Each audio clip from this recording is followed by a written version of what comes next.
Hi friends, तो आज मैं आपके साथ शेयर करूँगा सी इंटर में आपकी पेपर के वक्त क्या स्ट्रेटेजी रहनी चाहिए। जो पेपर का पीरियड है 15 डेज का, उस वक्त आपकी क्या स्ट्रेटेजी रहनी चाहिए।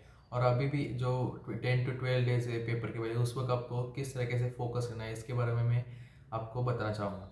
तो जो भी आपका अभी करंट पीरियड है 13 to 15 डेज एग्जाम से पहले, उसके ऊपर आप पूरा फोकस रखिए, क्योंकि डीमोटिवेट बिल्कुल भी ना होए, क्योंकि उसकी वजह से आपके पूरे 8 से 9 महीने की प्रिपरेशन आप वेस्ट कर सकते हैं।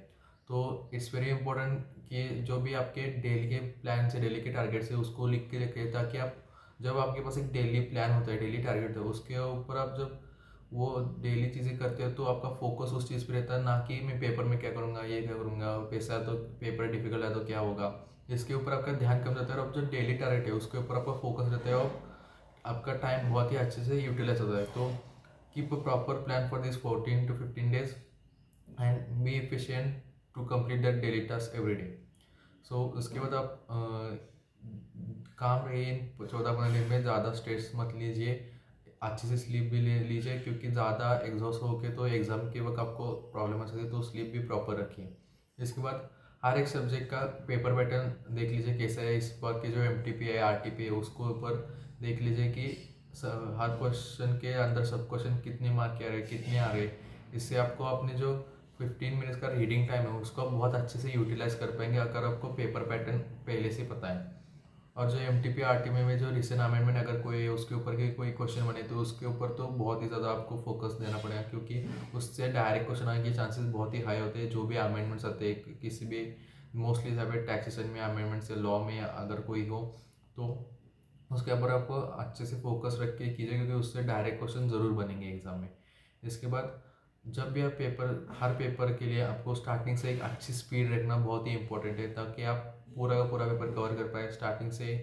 जो मैंने paper presentation discussion certified copies की डिस्कशन वीडियो जो यूट्यूब पे डाली, वो देखिए कि मैंने पेपर को किस तरीके से प्रेजेंट किया है हर सब्जेक्ट के लिए। थेरी के लिए कैसे प्रेजेंटेशन दिखा है मैंने, प्रैक्टिकल में कैसे प्रेजेंटेशन दिखा है, ये अगर आप देखेंगे तो आपको और हेल्प होगी, और आप पहले 15 मिनट्स अच्छे से यूटिलाइज कर पाएंगे कि मुझे कौन से क्वेश्चन सिलेक्ट करने हैं स्टार्टिंग में करने के लिए। ये आपको पहले से डिसाइड कर लेना है, ताकि आप जो अपने 3 घंटे उसमें पूरे एफिशिएंटली आप उसको यूज़ कर पाए।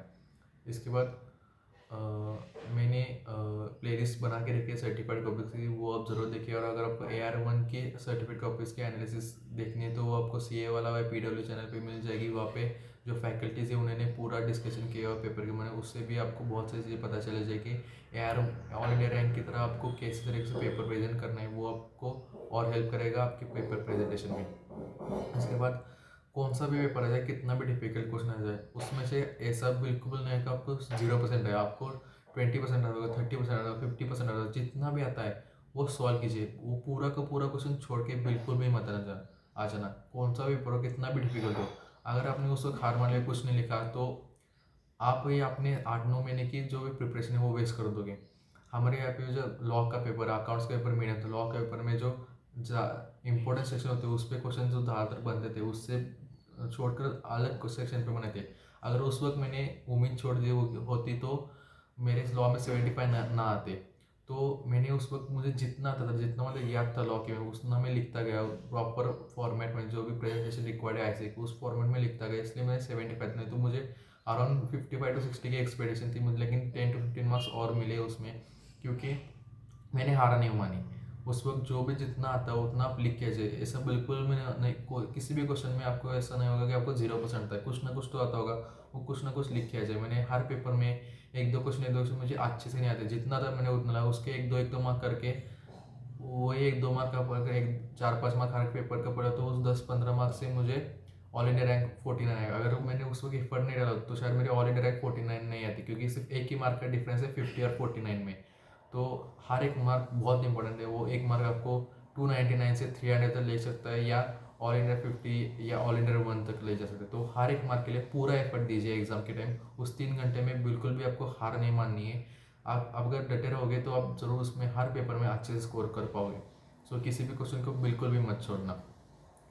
और जो एग्ज़ाम के टाइम पे कभी कभी कौन सा पेपर डिफ़िकल्ट आता है, तो कभी कभी कोई इजी भी आ जाता है, तो डिफ़िकल्ट पेपर के वक्त उस दिन 1 घंटा पेपर देने के बाद हर रोज 1 घंटा रेस्ट कर लेना, शांति से बैठ जाना, पेपर के बारे में हार्ड आया था, डिफिकल्ट आया था, ईजी था, कुछ कैसा भी है आपको उसको भूल जाना है और आपके अगली प्रिपरेशन के लिए आपको तैयार होना है।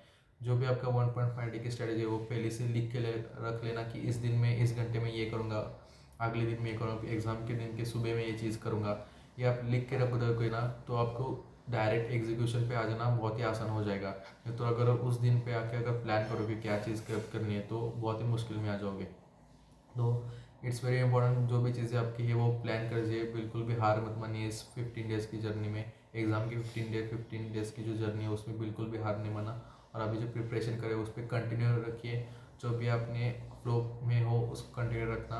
अकाउंट्स के पेपर में आपको थोड़ा स्टार्टिंग में 3 दिन मिल जाते हैं, उसके ऊपर उस अकाउंट्स में अच्छे से रिवाइज करना, क्योंकि उस पेपर में आप फोड़ सकते हो पूरी तरह और उससे आप अच्छा फ्लो तैयार कर सकते हो एग्ज़ाम के लिए।